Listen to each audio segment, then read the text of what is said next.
Buenas tardes, gracias. Las condiciones actuales de la sociedad mundial, donde hay tantas inequidades y cada vez más,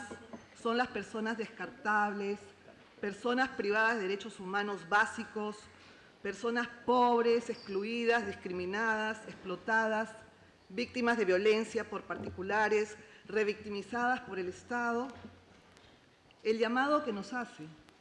el Papa Francisco, el Cardenal Sánchez Orondo y la Academia Pontificia en su conjunto,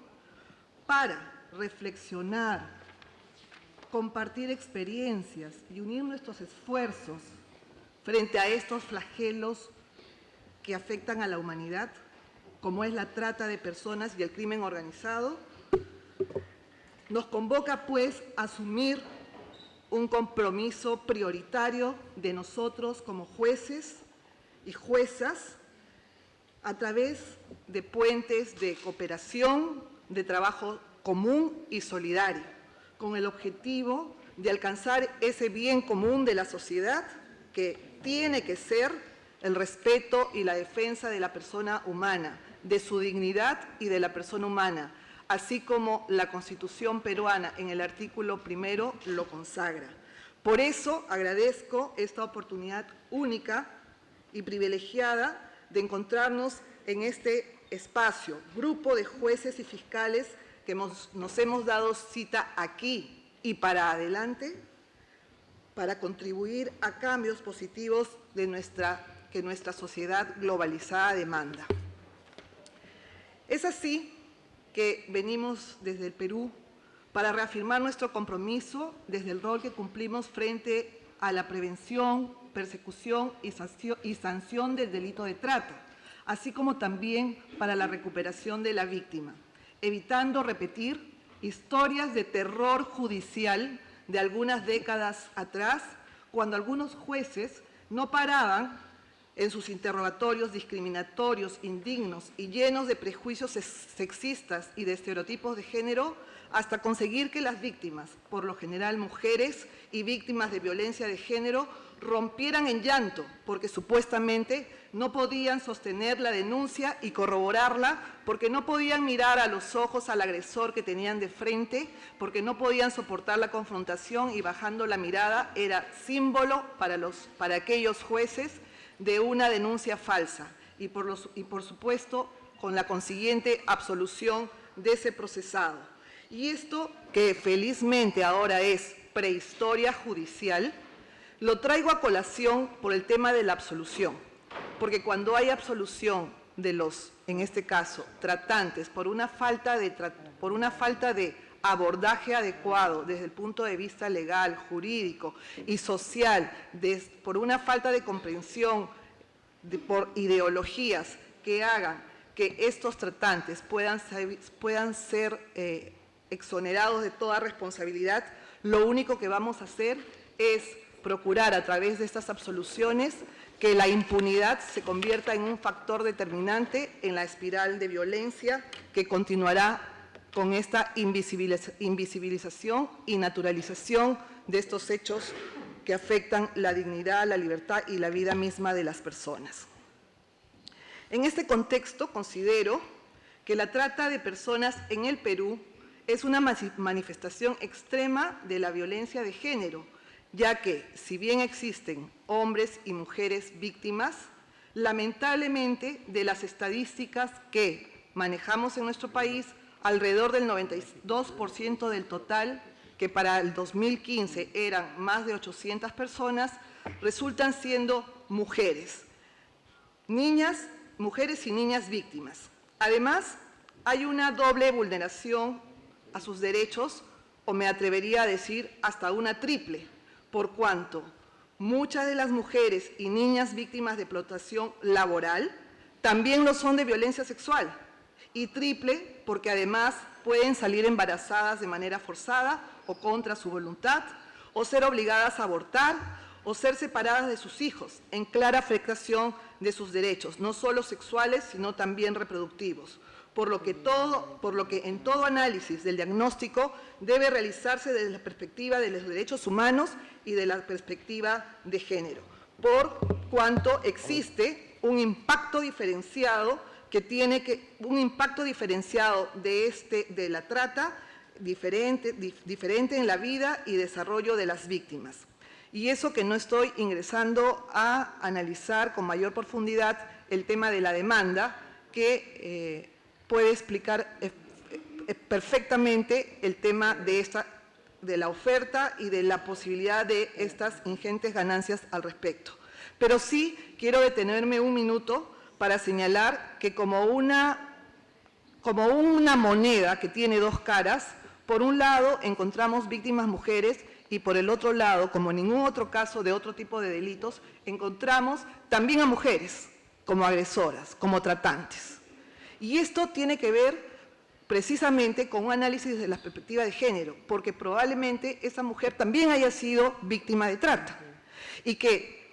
en el ejemplo que se viene a la cabeza y que lo traigo acá, es el típico caso de aquella mujer que, con la esperanza de su libertad, es coaccionada a efectos de que traiga 3 o 4 más personas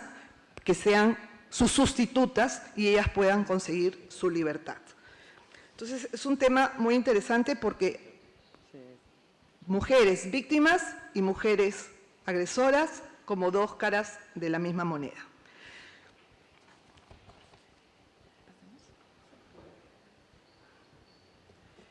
En el Perú, a partir de la aprobación del Convenio de Palermo y de los protocolos, qué duda cabe, se ha dado un gran avance con relación a la normativa nacional, se ha incorporado las definiciones, los alcances, los compromisos internacionales que el Perú ha asumido desde que es Estado parte, y todo esto ha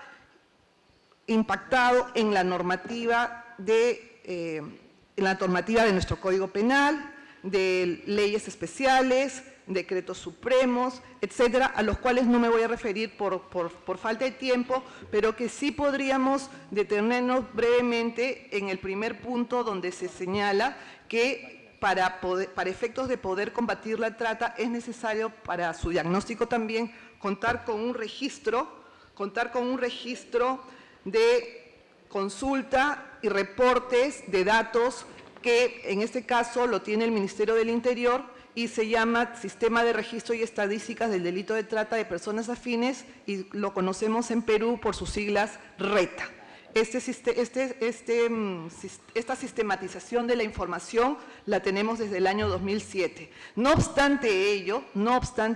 y que es el Ministerio del Interior el encargado de recabar toda la información, las instituciones manejamos datos distintos, con lo cual quiere decir que todavía tenemos allí un reto de poder manejar todas las instituciones, llámese Ministerio Público, Policía, Fiscalía, etcétera, los mismos datos estadísticos. Y también, como política pública, el Estado peruano ha adoptado el Plan Nacional de Acción contra la Trata de Personas, que este año vence y se está trabajando para el próximo periodo también de 5 años, en el que el Poder Judicial tiene un rol activo importante.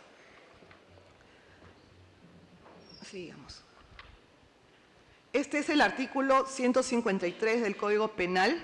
que no es la primera vez que incorpora el tema del delito de trata de personas, pero que antes solamente estaba referido al tema de la explotación sexual. Ahí no lo voy a leer, pero está considerándose todas las figuras que caen dentro de la trata de personas y que tienen como verbos rectores, por supuesto, o las conductas rectoras, la captación, transporte, traslado, acogida, recepción, los medios empleados, amenaza, uso de la fuerza, otras formas de coacción, rapto, fraude, engaño, abuso de poder, etcétera, etcétera. Y la finalidad, la explotación sexual, explotación laboral, bueno, todos estos elementos que ya nosotros hemos analizado. Pero sí me quería detener breves instantes en el tema de los medios. Como ven, todos estos medios a lo único que conducen es que cualquier expresión de voluntad que se pueda entender dada por las víctimas de trata, simplemente se tienen por inválidas, como no puestas, porque todos estos medios lo único que hacen es eliminar, anular la posibilidad de una voluntad libre y espontánea. De allí que el artículo 153, que ha sufrido una reciente, bueno, una modificatoria no tan antigua, ha considerado que también para el caso de las mujeres mayores de edad, el consentimiento dado en situaciones de trata ya no se puede tener como válido. Anteriormente solo se establecía que era para el caso de niños, niñas y adolescentes. Ahora se ha entendido que las mujeres son y se encuentran en estado de vulnerabilidad al igual que los niños y niñas y por lo tanto merecen igual protección.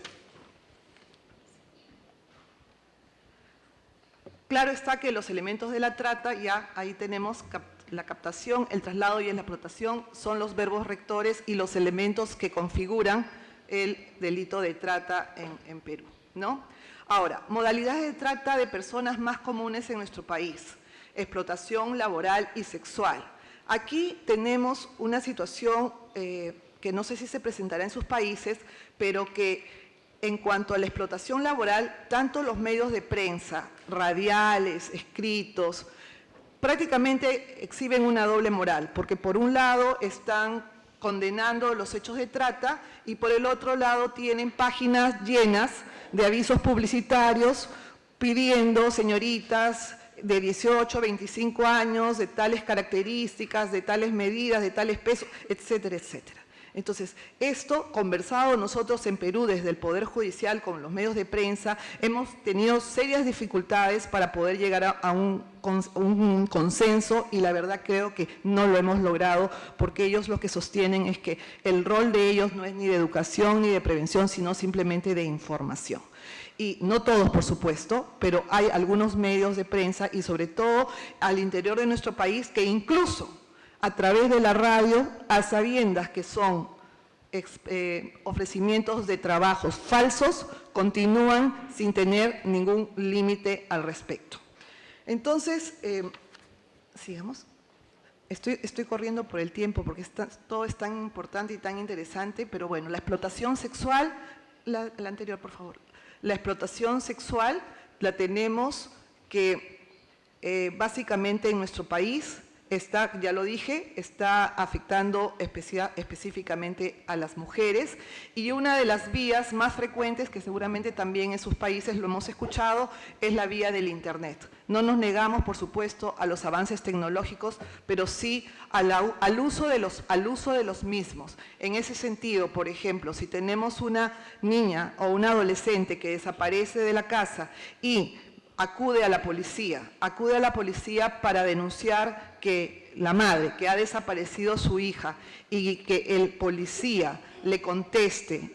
que seguramente está en la época de fugarse con el enamorado, más aún que, y lo piensa el policía, que estamos en una zona cálida, que es la selva del Perú, en donde todas las chicas y todas las mujeres son fáciles, son calentonas, son personas proclives a las relaciones sexuales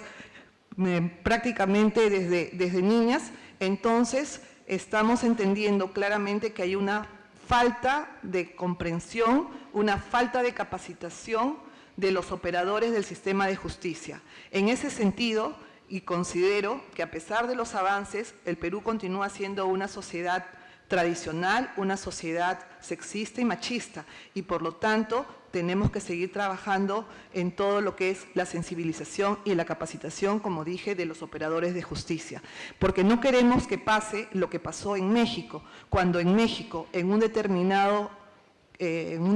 momento, se presentaban los hechos de feminicidio en la ciudad de Ciudad Juárez y se denunció la desaparición de 3 jóvenes por el patrón sistemático de violencia y que continuaba con la muerte de ellas. La policía no acudió rápidamente al llamado y prefirió esperar, de tal manera, y México seguramente me corregirá, pero fue condenado por la falta de debida diligencia. En el tema de no acudir inmediatamente cuando se presenta un hecho que ya está indicando que forma parte de un patrón sistemático de violación de derechos humanos, en este caso, por ejemplo, de trata, es que la policía no puede esperar ni 24 horas, ni 24 horas, ni 12 horas, ni un minuto para poder acudir a tiempo a rescatar a la víctima.